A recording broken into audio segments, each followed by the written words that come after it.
Hola, bienvenidos. Bienvenidos a una nueva transmisión de Finanzas Personales en vivo. Vamos a conectarnos con Sergio Tricio, nuestro gerente general, y vamos a esperar unos minutos a que más personas se conecten. Sergio, ya te estoy enviando la invitación.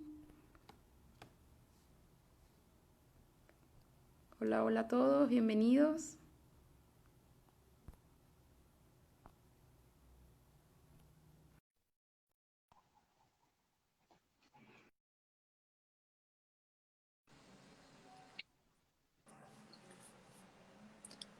Hola, hola.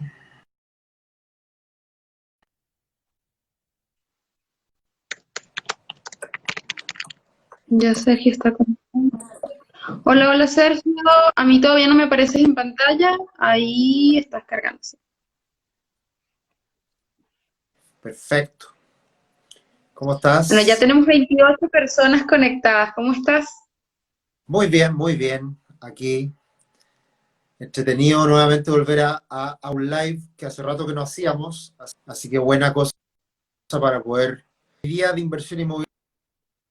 Hemos hecho actividad de que en este mes de agosto nos íbamos a poner al día con la inversión inmobiliaria.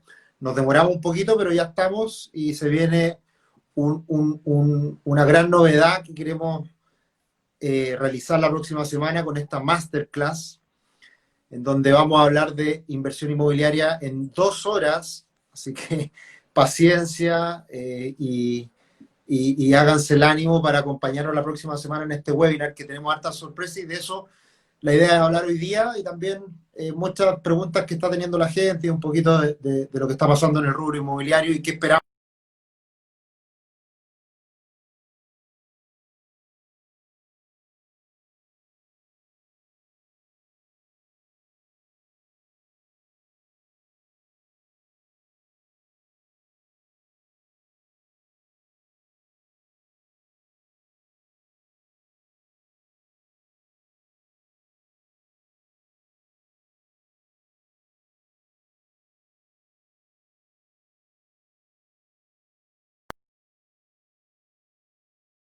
Un poquito abandonado el tema inmobiliario por el hecho de que obviamente este año Perdimos un ha momentito la sido. conexión con Sergio. Sí, ahí he seguido yo conversando un poquito, Carla. Parece que estás con algún Ya, problema genial. con internet. Sí, o sea, está como inestable. De hecho, pensé que eras tú quien se había caído de la conexión, pero ya. Parece que estamos bien porque no he recibido ninguna queja, así que parece que estamos bien. Ya, genial. Bueno, lo que Entonces les vi que ya le comentaba contabas era, a los asistentes sobre la masterclass. Bueno, yo les dejé el link para inscribirse en nuestra biografía, así que pues al terminar esta transmisión en vivo pueden ir e inscribirse directamente. Entonces, bueno, la idea un poco es hoy aclarar pues algunos conceptos básicos, dar como una introducción a lo que va a ser esa masterclass y que puedan pues compartirnos sus preguntas sobre todo lo que es el tema de inversiones inmobiliarias. Como siempre, nosotros dejamos extendida la invitación durante la semana a que nos fuesen compartiendo sus preguntas. Ya tenemos varias. No sé, Sergio, si quieres empezar con las que ya nos hicieron durante la semana. excelente, vamos, vamos, vamos. Buenísimo. Alexi nos consulta, ¿es conveniente evaluar opciones de inversión en inmuebles en Estados Unidos? Bien. Eh, sí, a ver, voy a hacer una pequeña introducción de un poco lo que vamos a hablar la próxima semana con la masterclass y ahí ya empiezo a responder, que justamente tiene relación la pregunta con lo que vamos a hablar la próxima semana. Como hay tantos Excelente. temas en el mundo inmobiliario que se pueden analizar y tomar decisiones en función de varios, varios temas relacionados al mundo inmobiliario, por ejemplo, comprar en verde, comprar en blanco, comprar una propiedad nueva, una propiedad usada, comprar en Chile, comprar en otro país, fondos inmobiliarios y tantas cosas que están relacionadas al rubro. Por lo tanto, lo que vamos a hacer precisamente la próxima semana es dar perspectivas de lo que esperamos de cara al futuro en el mundo inmobiliario y luego vamos a ir atacando algunos aspectos que nos parecen interesantes en el momento actual. Por ejemplo, qué posibilidades existen hoy en día de poder comprarse una propiedad en Chile o invertir en un fondo inmobiliario en Chile o en Estados Unidos. Vamos a precisamente hablar de ese tema en concreto en espacios que vamos a dejar la próxima semana en esta masterclass. Como son tantos los temas, precisamente quisimos hacer una masterclass de 2 horas que esperamos cerrar ahí todos los temas que queremos comentar. Entonces, voy a tratar de hablar un poquito de todo en esa primera hora y después vamos a dejar espacios de tiempo de 20 minutos con algunos partners que tenemos nosotros y con quienes tienen más experiencia para ver, por ejemplo, lo que es la inversión en fondos, lo que es la inversión en remates, comprar una propiedad y también algo bien interesante que es una alianza que tenemos con una empresa que lo que hace es buscar en todos los portales inmobiliarios, tratar de buscar los mejores precios que puede existir en ese momento. Entonces, ahora respondiendo a la pregunta de quien nos consultaba si conviene más invertir en Chile o en Estados Unidos, va a depender mucho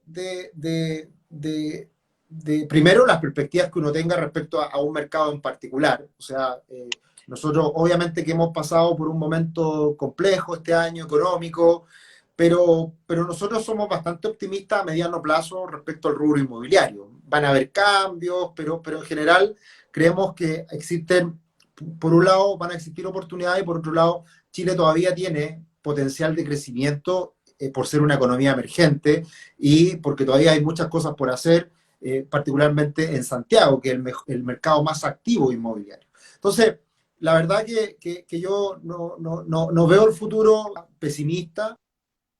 Obviamente que hay que tomar los resguardos necesarios, pero el rubro inmobiliario, si uno toma buenas decisiones, siempre van a haber oportunidades. En cambio, el mercado norteamericano depende mucho de la zona, depende mucho de la expertise, de qué hacer en ese mercado inmobiliario en Estados Unidos. Mucha gente se asustó y salió arrancando a Estados Unidos con todo lo que pasó con el estallido social, pero también depende a qué valor del dólar uno sale a invertir al extranjero, cómo es los costos asociados a hacer una inversión inmobiliaria en Estados Unidos, la gente con la cual uno se asesora y si realmente hay oportunidades, porque también lo típico que se hace en Estados Unidos es invertir en alguna propiedad en Florida, en Miami, y también ahí hay que tener cuidado respecto a los precios. Entonces, todas esas cosas nosotros las hemos ido recopilando y tratando de reunir información para ver si realmente hay oportunidades. Particularmente un socio de Rubix vive hoy día en Florida, entonces también tenemos la cercanía para analizar cosas y ver opciones y también hacer un filtro, que es lo que siempre hacemos en Rubix. Por lo tanto, hay hartas cosas que tomar en cuenta. Lo que en particular nosotros hicimos en el último tiempo fue precisamente, a partir de uno de los partners que tenemos, fue entregar la oportunidad de invertir, por ejemplo, en un fondo de inversión de desarrollo en el estado de Florida, en la ciudad de Tampa. Y ese proyecto es bien interesante y algunos clientes ingresaron con muy buena rentabilidad esperada y obviamente una alternativa. Pero en general también cuando muchas veces nos hacen preguntas por redes sociales, es tan difícil también ver casos en particular, porque son muchas las variables que uno analiza. Entonces, trato de dar una buena respuesta, pero quizás también no logro cumplir la expectativa porque también depende mucho del caso particular que cada persona esté evaluando. Así es, de hecho, muchas de las preguntas eran bastante específicas, pero bueno, continuando con lo que ya habías comentado sobre las opciones de inversión, incluso acá en Chile, alguien nos preguntaba también, se llama Tonino Arenas, ¿cuáles son las mejores regiones dentro de Chile para invertir? Y también nos están preguntando, Adriana Cardoso, si es recomendable en la crisis actual invertir en Santiago o es mejor esperar a ver si los precios se ajustan un poco.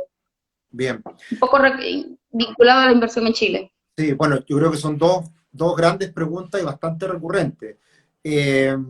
A ver, la inversión inmobiliaria depende mucho de los niveles de ingreso de la población, del lugar en donde uno está invirtiendo.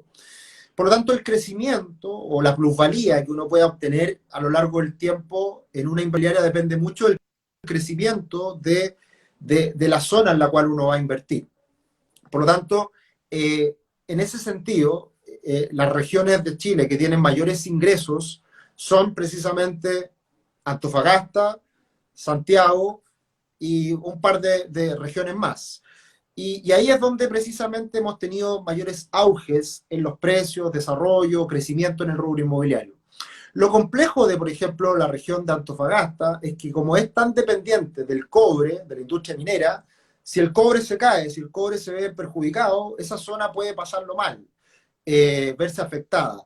En cambio, Santiago en general, al tener todo tipo de industria, mucha población, es una región que siempre tiene mucha demanda y por lo tanto siempre mantiene un nivel de precios que es bastante más estable. Y obviamente con la crisis que hemos vivido en el último tiempo, hay impacto, han caído los precios de los arriendos, pero eso no necesariamente nos lleva a que caigan los precios de las propiedades. Y este es un tema súper importante que acá quiero detenerme un segundo y que probablemente es la pregunta de muchos de los que hoy día nos acompañan. Tenemos mucha gente acompañándonos. Agradecemos enormemente que nos sigan, que estén ahí con nosotros. La idea es entregarle una buena sugerencia inicial. Para sugerencias más específicas pueden pedir una asesoría, así que un diagnóstico, eso ha sido un tema que hemos estado conversando internamente. No es una asesoría completa, gratuita, no, es un diagnóstico para poder entregarle algún comentario más específico a cada persona que se interese. Pero esto yo creo que es súper importante y es, como en Chile hemos tenido una crisis y en el mundo, hubo grandes medidas de parte de los bancos en donde permitieron que las personas postergaran los créditos. Y esto hace una diferencia enorme comparado con otras crisis. Porque una crisis económica, finalmente, si a mí me despiden, yo tengo que seguir pagando las cuentas. Pero en este caso, como ha sido una crisis tan enorme y tan transversal, los bancos se pusieron las pilas y dieron medidas de apoyo, mejores, peores, pero entregaron facilidades a los clientes. Entonces, en una crisis, generalmente viene el dolor de la mano, en donde si yo no tengo para pagar mi propiedad, yo tengo que o venderla o me la quitan. No hay otra opción. Y si la vendo a un precio malo porque tengo que salir rápido para poder pagar las cuotas y no quedar con una deuda. Eso en este caso en particular no ha ocurrido, por lo tanto es una crisis diferente. Porque las personas que no han podido pagar su crédito hipotecario han tenido la posibilidad de postergar ese pago. Por lo tanto, lo que yo he hablado como concepto en el último tiempo es que hoy día el dolor de la crisis se ha postergado y por lo tanto ese dolor de la crisis lamentablemente va a llegar con algo de desfase en las personas que no han podido pagar su crédito hipotecario. ¿Qué tiene esto como consecuencia? Que es muy probable que los precios de las propiedades, si llegaran a caer, esa caída de precios va a ser con algunos meses de desfase, probablemente fines de este año, principios del próximo. Y por lo tanto, hasta ahora no hemos visto grandes ajustes en los precios, no hemos visto grandes cambios en el mercado inmobiliario, más allá de cosas muy particulares. Entonces, por eso es que hoy día uno podría decir, veamos, esperemos, y si yo hoy día estoy interesado en invertir en el rubro inmobiliario, probablemente tenga que esperar algunos meses para ver ese lamentable dolor de quien puede estar vendiendo o de la inmobiliaria que está liquidando porque ya tiene que salir rápido a vender. Así que eso todavía yo creo que está a la espera. Primero. Segundo, el financiamiento. Como hoy día estamos en una situación difícil también y la banca está muy estresada, hoy en día la banca no va a ofrecer buenos créditos hipotecarios. Hoy día las tasas están altas en general y son muy superiores a lo que teníamos hace algunos meses atrás. ¿Qué es lo que va a pasar? Cuando la economía se comience a reactivar, cuando el empleo empieza a repuntar, ahí los bancos van a empezar a relajar sus condiciones y van a empezar a ajustar sus tasas en función de una mejoría económica real. Y eso también nos lleva a que probablemente hoy día no sea un buen momento para refinanciar un crédito, sino que, o tomar un crédito hipotecario, sino que también hay que darle algo de tiempo para fines de año, principios del próximo, eventualmente pensar en mejorar condiciones bancarias. Y respecto a la pregunta de en qué región invertir, como les decía anteriormente, Santiago es una zona en donde tiene gran parte de la actividad económica de Chile y por lo tanto hay mucha demanda, hay mucha oferta y por lo tanto los precios se mantienen en general más estables. Por lo tanto, hay que buscar una zona del país en donde también tenga ventajas respecto a la situación económica de esa zona. Y ahí hay que ver cómo son los precios respecto a lo que puede pagar una persona. Y por lo tanto, la gran evaluación que tenemos que hacer a la hora de invertir en una propiedad es cuánto nos cuesta versus cuánto se paga de arriendo por esa propiedad.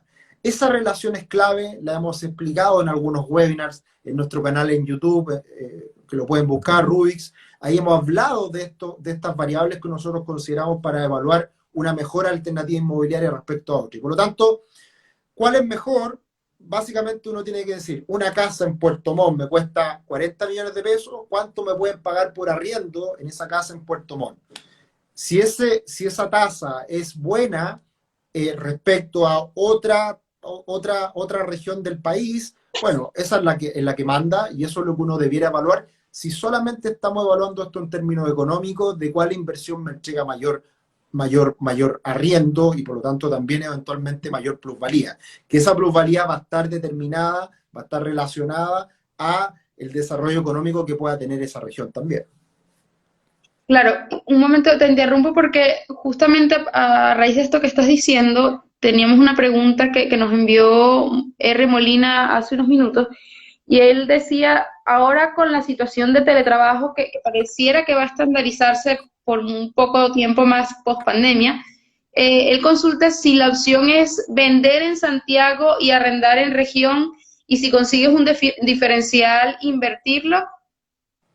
Esa es una buena opción, si que alguien tiene, por ejemplo, ese yo creo que es un cambio importante, es una muy buena pregunta y yo creo también tiendo a pensar de que hoy día eso puede ser una opción en donde uno como teletrabajador, como una persona que trabaja a distancia y que puede tener mayor libertad, movilidad, puede perfectamente vivir en otra región y de venir una vez al mes a Santiago para hacer reuniones y por lo tanto eso puede dar posibilidades de que eventualmente uno se pueda comprar una casa en Puerto Montt o en La Serena, tener una mejor calidad de vida, trabajar a distancia, conseguir algo mucho mejor en términos de metros cuadrados, de calidad, de espacio, a menor precio y eventualmente ahí hacerse un diferencial a su favor. Yo estoy completamente de acuerdo con esa lógica y si es que una persona lo puede hacer, yo creo que es súper razonable en estos tiempos.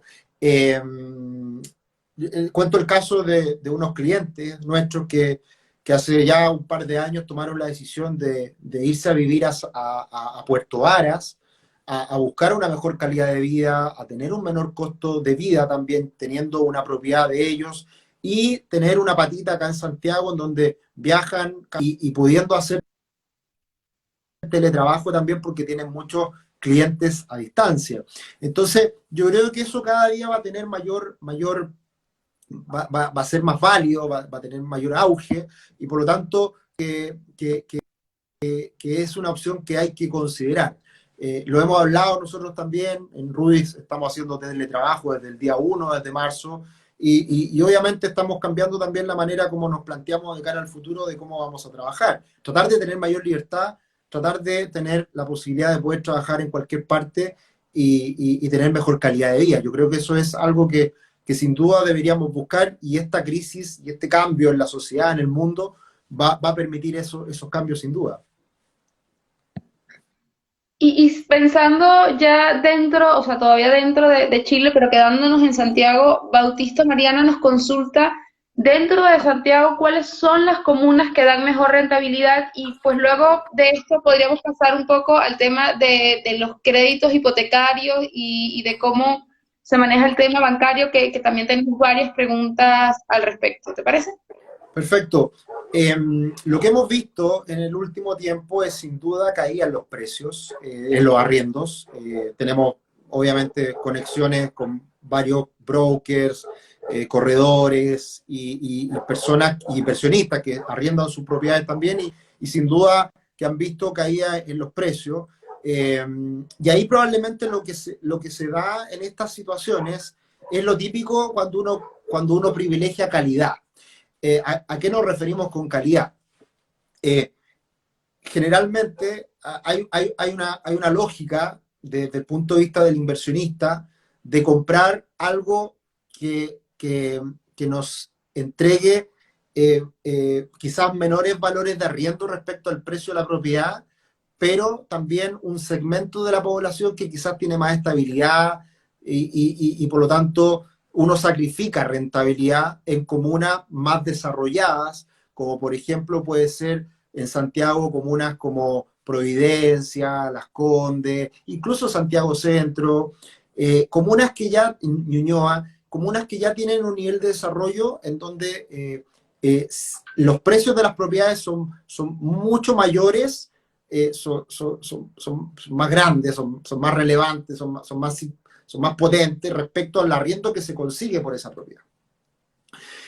Y la lógica de Santiago, de la región metropolitana en los últimos años, desde el punto de vista de la inversión, ha sido tratar de comprar propiedades en comunas emergentes, comunas en desarrollo, con precios más bajos de los valores de las propiedades, pero cobrando un poquito más de arriendo en esa relación.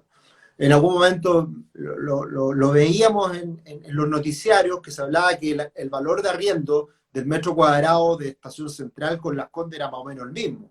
Es decir, un departamento de 30 metros cuadrados en Estación Central era similar a un departamento de 40 metros cuadrados en Las Condes. Se pagaba más o menos lo mismo, solo que uno era más pequeño en función del valor versus metro cuadrado, ¿ya? Era menor en el valor total, pero valor metro cuadrado era muy similar, ¿ya? Entonces, lo que ha pasado precisamente en esta época, en que en general en comunas emergentes, en comunas que se están desarrollando, existen más personas que arriendan que probablemente tienen empleos informales, que probablemente quedaron en una condición muy, muy precaria en la situación actual y por lo tanto estas comunas se han visto más afectadas, estas comunas emergentes. Comunas emergentes como Independencia, Estación Central, San Miguel y también quizás Santiago Centro, que Santiago Centro es como un mix. Generalmente hay como diferentes zonas de Santiago Centro que tienen comportamientos dispares. Entonces, precisamente una crisis es un muy buen momento para poder evaluar cómo uno podría verse afectado, cuáles son los riesgos que uno enfrenta en una crisis. Y por lo tanto, después de este año uno va a poder sacar conclusiones y decir, bueno, estoy dispuesto a sacrificar algo por otra cosa, cuáles son los riesgos que yo estoy dispuesto a asumir en una comuna respecto a otra. Nosotros creemos que esto es algo puntual, coyuntural, va a pasar un año y todo va a volver a una cierta normalidad. Y una normalidad ya bastante parecida a lo que teníamos antes. Y por lo tanto seguimos pensando en que comunas emergentes van a ser mejores alternativas de inversión a mediano plazo, porque precisamente una comuna emergente, un país emergente que todavía está en vías de desarrollo, que todavía tienen que pasar cosas para consolidarse, ahí hay mayor plusvalía, porque esa comuna probablemente donde todavía no está tan desarrollado el comercio, todavía no hay grandes tiendas, servicios, son las zonas en que todavía les queda por desarrollarse y por lo tanto hay mayor potencial de crecimiento, ¿ya? Yo siempre doy el ejemplo de lo que ha pasado en los últimos 10 años en Santiago y particularmente en Ñuñoa, en que Ñuñoa vio un crecimiento enorme precisamente por la llegada del metro, precisamente por hacerse una comuna una comuna que es residencial, que tiene muchos servicios y que de todas formas está muy bien conectada con el resto de Santiago, de las comunas. Entonces, esas son las cosas que uno tiene que valorar y yo creo que siempre las crisis nos dejan enseñanzas de cómo uno va a poder convivir con crisis futuras, porque las crisis van a existir siempre y eso tenemos que saberlo y no hay ninguna inversión que sea infalible, siempre van a haber riesgos, el tema es cómo nosotros lidiamos con esos riesgos, cómo nos sentimos con esas situaciones adversas y por lo tanto cómo las podemos enfrentar en el futuro. Ya, genial. Pues tenemos varias preguntas que nos habían enviado durante la semana respecto a los trámites bancarios. Y bueno, a propósito de la crisis, nos pregunta Álvaro, ¿cómo hacer cuando los arrendatarios no pagan los arriendos sin tener contrato o con contrato? Y ya luego, introduciendo un poco en el tema hipotecario, Ángelo nos preguntaba en relación al crédito hipotecario con fines generales, si es preferible tomarlo con el banco en el que está actualmente o si es mejor evaluar algunas opciones con otros bancos. Y luego Pablo nos preguntaba, y él dice que está cercano a firmar un crédito hipotecario y que realmente por lo elevada que están las tasas, él va a tomar la tasa menos mala, o sea, no está consciente de que no va a obtener una buena tasa. Entonces, ¿cuál es su consulta? Pues si en el futuro le recomendamos repactar, refinanciar, o sea, o qué se sugeriría hacer a futuro, porque al parecer para él ya es una decisión la inversión inmobiliaria en este momento, aunque no es el mejor momento quizás, como lo dijiste anteriormente. Sí. A ver, la primera pregunta respecto a cómo sacar a una persona de una propiedad que quizás no está pagando, siempre ha sido un tema bien complejo porque en general se tiende a proteger al más débil, que puede ser esa persona que se queda sin trabajo, pero que tiene que seguir viviendo bajo un techo. Y por lo tanto, en general, las leyes son bastante proteccionistas al arrendatario, pero hace un tiempo atrás, y no mucho, cambió la ley y también protege bastante al inversionista. Pero eso nuevamente está pensando cambiarse y está el proyecto, entiendo, hoy en día en el Congreso, que nuevamente se le va a dar esa posibilidad de que no se le eche a una persona que no pague el crédito. Es terrible una ley de ese estilo porque obviamente mucha gente se va a aprovechar. Eh, Hay medios legales, obviamente hay que asesorarse bien. Algo básico es que uno tiene que tener un contrato de arriendo, o sea, eso es básico y por lo tanto es un error enorme que una persona no tenga un contrato de arriendo con su arrendatario. Son cosas que uno tiene que protegerse y uno, obviamente, en este mundo de la inversión inmobiliaria son cosas que uno va aprendiendo y también ahí yo diría que es muy bueno dejarse asesorar.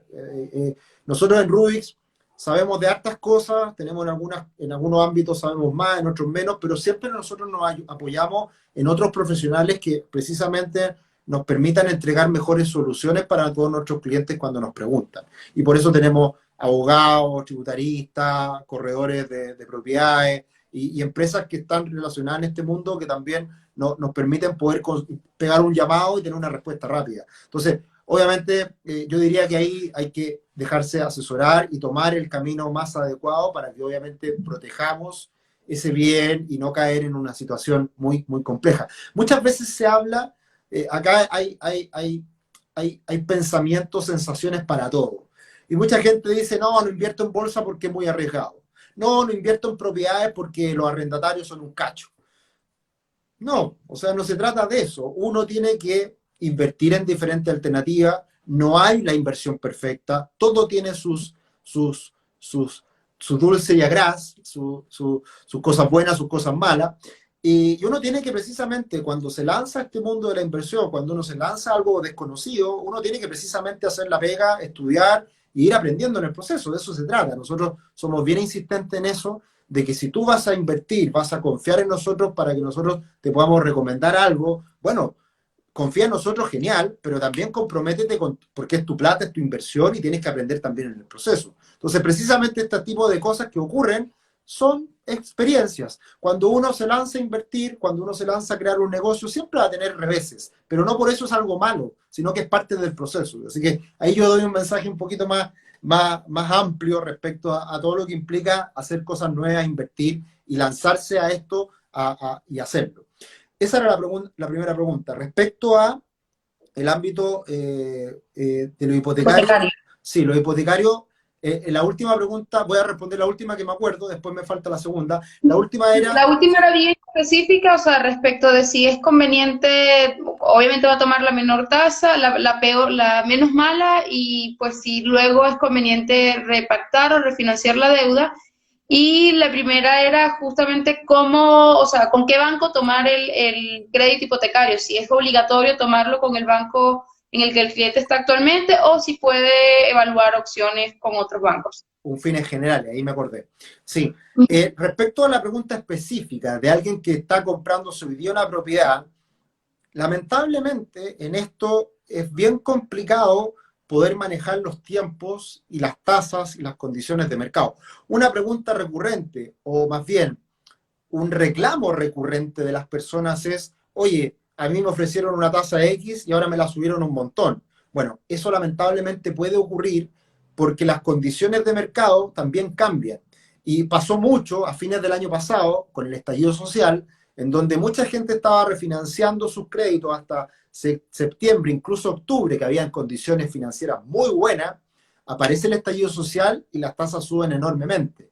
Y el que quedó en ese proceso, si estaba refinanciando, tiene la posibilidad de decir, me aguanto y espero un mejor momento, pero el que está comprando, lamentablemente no tiene opción, porque si a ti te entregan tu departamento el próximo mes o en 2 meses más, si no lo compras, tienes multas y no puedes echarte para atrás. Entonces, el que está comprando no tiene mucho margen de maniobra y como bien decía quien nos preguntaba, hay que tomar la decisión menos mala y tratar de negociar entre lo que uno tiene para encontrar la mejor tasa. Y teniendo en cuenta que en general todos nosotros financiamos una propiedad y es muy probable que a lo largo del crédito uno en alguna oportunidad refinancie su crédito. Eso es súper normal y cada día es más habitual porque uno al final trata de mejorar las condiciones o pide un fin general. Explico lo que es fines generales y ahí me paso a la otra pregunta. El crédito con fines generales es algo que no todo el mundo conoce. Uno cuando toma un crédito hipotecario, uno compra una propiedad en 100 y pide un crédito hipotecario por 80 y uno tiene que poner el pie de 20 y ahí se genera el típico crédito hipotecario en donde te dan un 80% de financiamiento. ¿Qué pasa?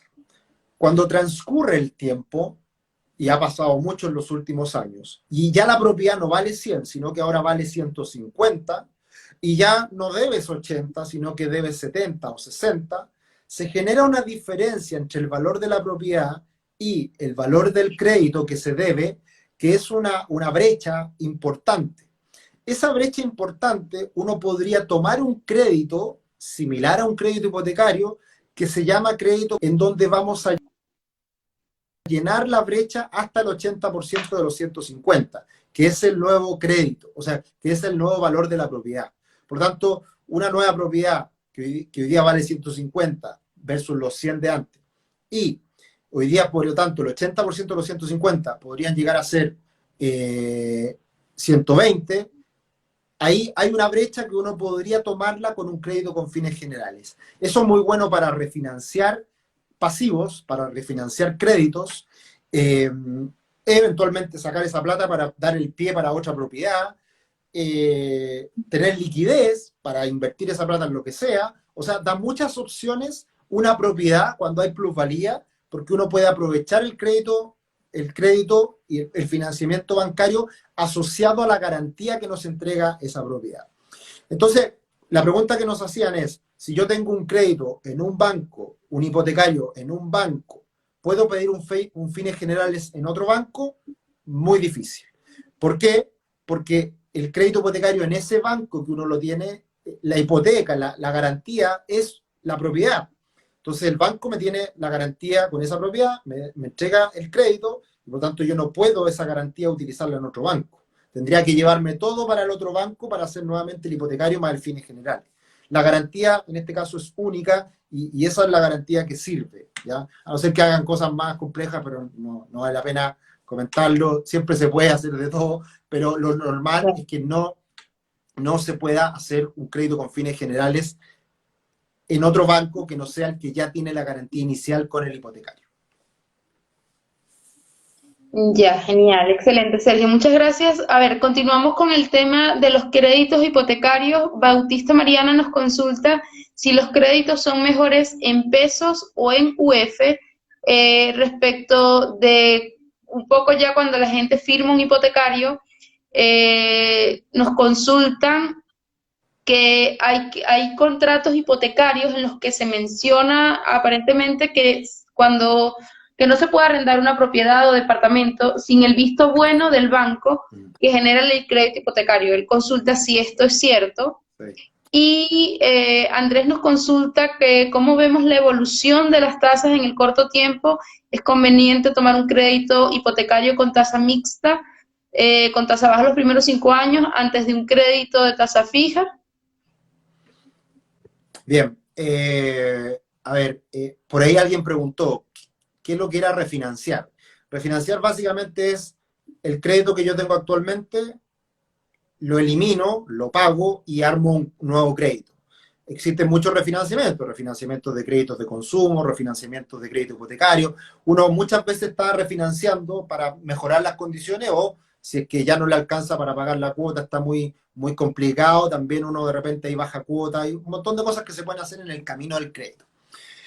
Eh, bien, entonces, eran hartas preguntas. Sí, vamos primero con las tasas.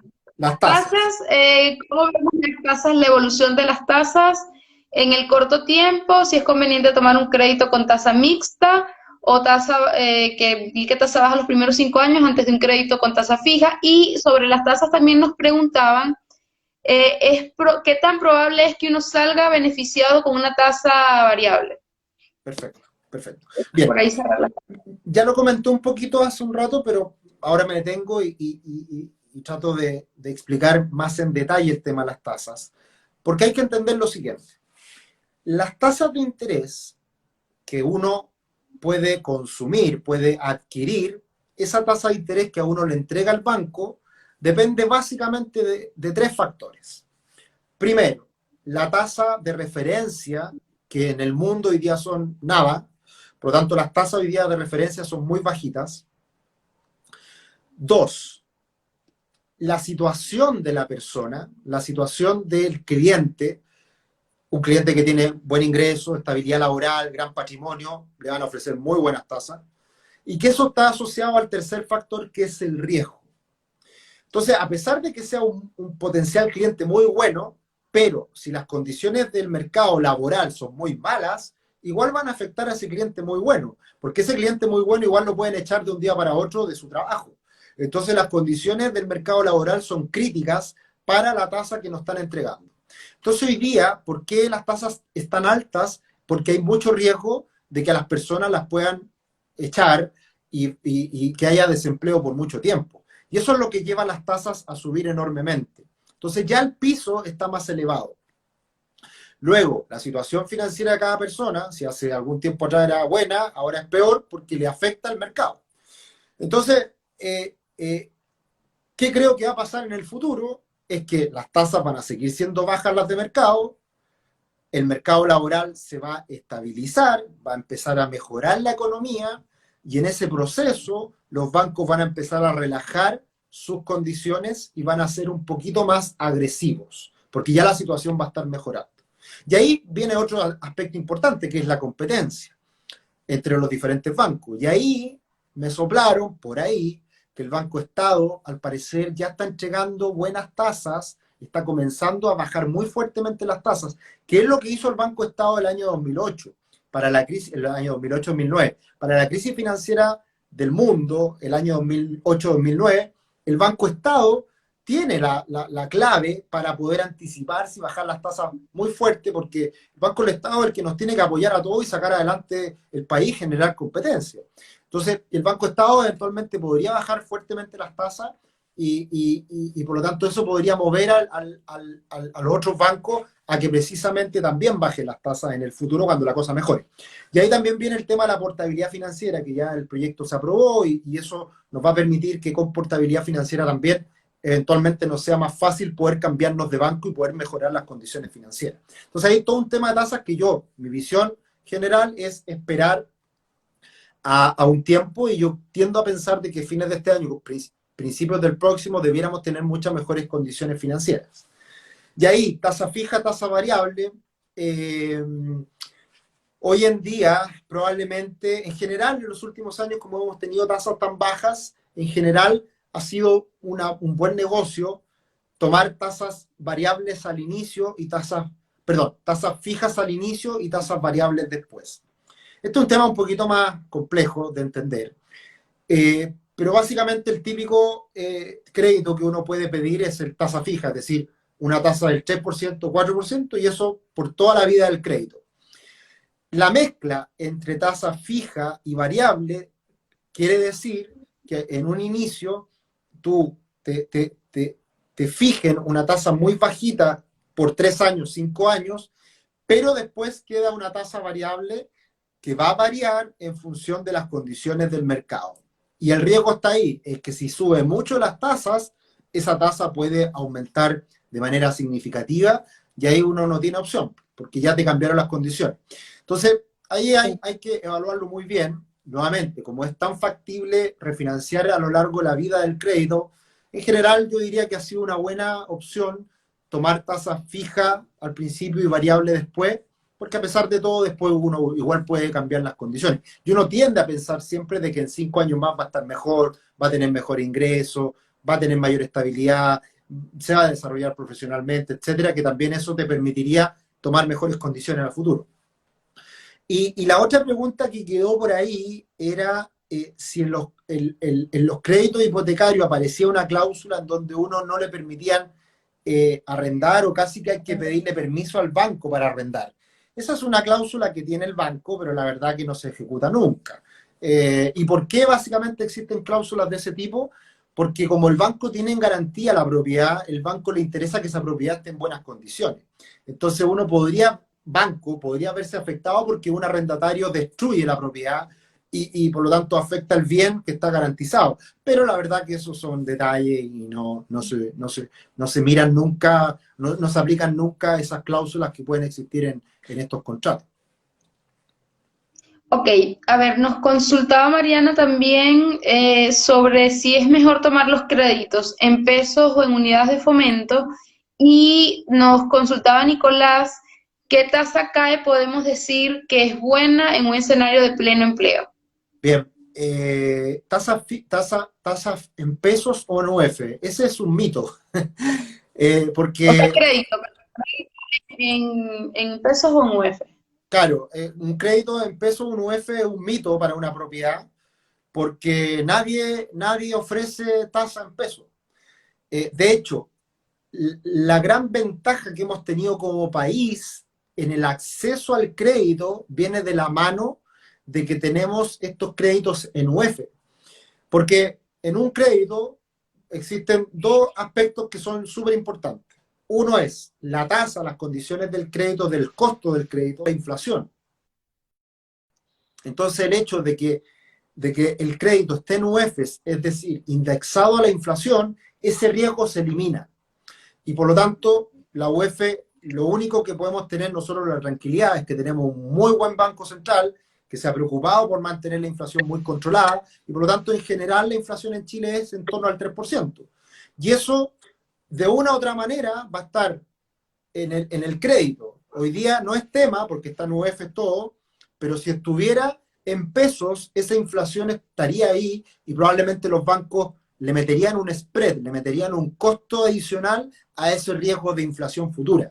Entonces hoy día es extraordinario que tengamos créditos con UEF, porque eliminamos el riesgo de inflación y solamente nos concentramos en el riesgo de crédito y en el riesgo de tasa de interés.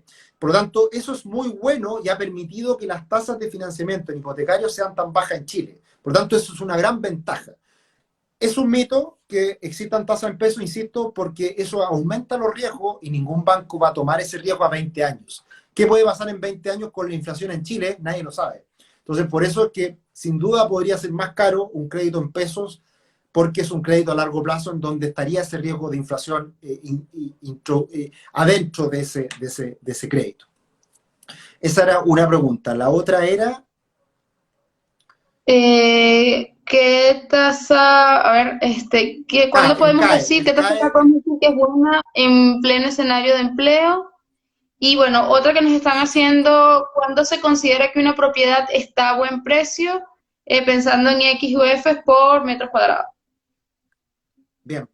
El CAE, bueno, este live, la idea es hacerlo dinámico y respondiendo y tratar de hablar de conceptos más fáciles de explicar, más cortitos. El cómo comprar una propiedad es un tema un poquito más difícil de explicar, con más ejemplos numéricos, que para eso es mucho mejor tenerla en pantalla, ejemplos numéricos, y por lo tanto ahí está en los webinars, precisamente en nuestro canal en YouTube, donde pueden ver precisamente esas explicaciones. Así que, ¿cómo comprar mejor o peor? Los dejamos invitados desde ya a la masterclass que vamos a tener la próxima semana, que ahí probablemente toquemos ese tema. Pero el tema sí, tenemos el link en la bio. Recuerden que pueden inscribirse en el link que agregamos en la bio. Exacto, ya tenemos el link, ya está lanzada la masterclass para el próximo jueves, de 6 a 8 de la tarde. Va a estar muy entretenido, vamos a entregar cosas que probablemente poco se habla, como comprar en remates, por ejemplo, o también cómo elegir una buena propiedad de inversión a un buen precio en propiedades usadas. Ahí tenemos un partner extraordinario que nos ayuda en ese proceso, así que vamos a tener hartas novedades bien interesantes que sin duda les van a gustar. Próximo jueves de 6 a 8. Y después, por supuesto, de todas formas va a quedar arriba en YouTube esta masterclass. Bien, la pregunta del CAE es muy fácil de responder porque nosotros constantemente estamos ayudando a clientes a que puedan financiar sus créditos, porque nosotros tenemos muchos clientes que nos van diciendo qué cosas les van ofreciendo. Y además, como nosotros conocemos tan bien a nuestros clientes, sabemos su ingreso, sabemos su patrimonio, también sabemos el nivel de riesgo de ese cliente y podemos comparar. Entonces, ¿qué ocurre? Cuando hemos tenido los mejores escenarios para refinanciar créditos, que fue precisamente agosto, septiembre del año pasado, para una persona con buen trabajo, buenos ingresos, buena situación patrimonial, nosotros llegamos a ver tasas CAE cerca del 2%, incluso un poquito debajo. Eso es una locura, una tasa extraordinaria. Tuve suerte, yo justo firmé un poquito antes del estallido social y refinancié una muy buena tasa mi crédito hipotecario. Y lo vimos con varios clientes. Hoy en día puede catalogarse, o más bien, en general, en los últimos años, puede catalogarse como una tasa más o menos mala, del CAE 4% para arriba. Y ahí me detengo un segundo en el CAE. ¿Qué es lo que es el CAE? Es la carga anual equivalente. Es decir, en ese CAE, en esa tasa, está incluida la tasa y están incluidos los costos asociados al crédito. Por lo tanto, es una referencia mucho más simple de poder evaluar para comparar créditos. Entonces, esa tasa CAE hoy día, en general, en los últimos años, sobre el 4% es una tasa elevada. Y por lo tanto, entramos en ese terreno intermedio, en que hoy día una tasa entre el 3 y el 3,5 podría hoy día ser una buena tasa CAE, entre el 3 y el 3,5. Hoy en día una tasa CAE bajo el 3% es una muy buena tasa. Y si uno debiera esperar un buen momento en el futuro para tener mejor tasa, idealmente sería buscar algo cercano al 2%. Ya, genial. Alexis, pues nos consultaba sobre si hay algún beneficio efecto pandemia que Rubix está entregando. Pues les recordamos que Rubix está entregando reuniones de diagnóstico gratuitas con nuestros asesores y pues pueden tomarlas, en ese caso pueden escribirnos a través de nuestra mensajería privada, de nuestro DM, o a través del WhatsApp que tenemos en nuestro perfil y por ahí Cata les apoya para reunirse con uno de nuestros asesores en una reunión de diagnóstico gratuita. Así es, esa es la idea. La verdad que estamos felices porque la verdad que en el último tiempo hemos tenido muy buena recepción de parte de todos ustedes. Hemos tenido un boom en nuestro canal en YouTube, en donde tenemos muchos suscritos. Hubo ahí un webinar que hicimos hace un tiempo atrás, ni que hubiésemos sabido, porque justo lo hicimos ese webinar de la cuenta 2 de la AFP, poquito antes de que se empezara a debatir del tema de este retiro del 10% de la AFP, y hablamos también de esos temas. Hay mucha información en nuestro canal de YouTube, así que siempre los invitamos a que nos puedan seguir, puedan ahí revisar nuestros webinars pasados. Hay mucha información, mucha educación, y nada, felices de que los podamos ayudar por ahí, y obviamente para cosas más específicas, y tratar de mejorar la situación financiera de cada uno de ustedes en una asesoría integral en donde vemos todos estos temas. Obviamente que los dejamos invitados para que nos puedan contactar, y esa primera reunión de diagnóstico es absolutamente gratuita. Así es, pues vamos a cerrar con un par de preguntitas, ya nos quedan 10 minutos de la transmisión porque luego Instagram la cierra. Carlitos nos pregunta, ¿cómo son los tiempos del proceso de pedir créditos hipotecarios a fines generales o de fines generales? ¿Cuánto tiempo pasa entre que lo solicito, lo obtengo? Bueno, Pame nos dice que está recién empezando en Rubix, bienvenida y que quiere aprender sobre muchas cosas respecto a las inversiones, pues para eso estamos acá y tenemos muchas instancias de educación financiera porque justamente Sergio es un apasionado de la educación financiera, no solamente en el rubro privado, sino pues también público y tenemos mucho contenido gratuito, no solo para nuestros clientes, sino para nuestros seguidores y nos alegra que estén conectándose y educándose cada vez más con los contenidos. Pues la invitación es que hagan sus preguntas y nos den ideas de contenidos que podamos hacer a futuro. Entonces, Sergio, la consulta era, te la repito, los tiempos para un crédito hipotecario de fines generales, cuánto tiempo pasa entre que lo solicito y lo obtengo. Dice Rodrigo, los precios de los arriendos bajaron y probablemente no alcancen a cubrir los dividendos. ¿Crees que se revertirá esa situación y los precios de arriendo subirán nuevamente? Sí, totalmente. Bien, entonces, a ver, voy a responder, no. Oye, que estoy, ya a esta hora falla. ¿Cuál es la primera pregunta? Imagínate, pasaron 2 segundos y ya se me fue. La primera pregunta, Tranquilo. A ver, ¿cuál es el tiempo que pasa el tiempo, el tiempo, el entre... tiempo, el tiempo. Perfecto, el tiempo. El tiempo de un crédito hipotecario y fines generales tiende a andar entre 3 y 4 meses. ¿Por qué? Porque primero hay que levantar los documentos al banco. Segundo, el banco no te responde, por lo tanto tienes que insistir. Después de que logras contactar al ejecutivo, se le olvidó lo que le pediste, tienes que volverle a explicar y todo eso demora 2 semanas, 3 semanas. Lamentablemente no hay banco bueno, siempre lo digo, todos los bancos en general se demoran harto, no dan abasto y eso es muy lamentable, pero hay que tener paciencia y la única manera de tener una solución es insistir, insistir, insistir. Listo. Entonces, ya después de que el ejecutivo te pescó, de que tiene los documentos, de que ya se levantó todo, viene la etapa de la preaprobación, que ya eso va de la mano, y luego va el tema de la tasación. Para hacer un refinanciamiento o un fines generales, te tienen que tasar la propiedad. Eso se demora 1 semana, 2 semanas, hasta el informe, entra todo, va a riesgo y ahí se empieza a generar ya la escritura. Por lo tanto, fácil 3 meses, fácil 4 meses en estos tiempos, sin ningún problema en que esto salga adelante.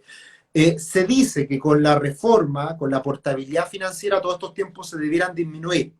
Y eso debería probablemente bajar los tiempos a un par de meses. Roguemos que así sea, porque obviamente sería muy bueno, pero quién sabe. Esa era Claro. la primera pregunta. Y la otra...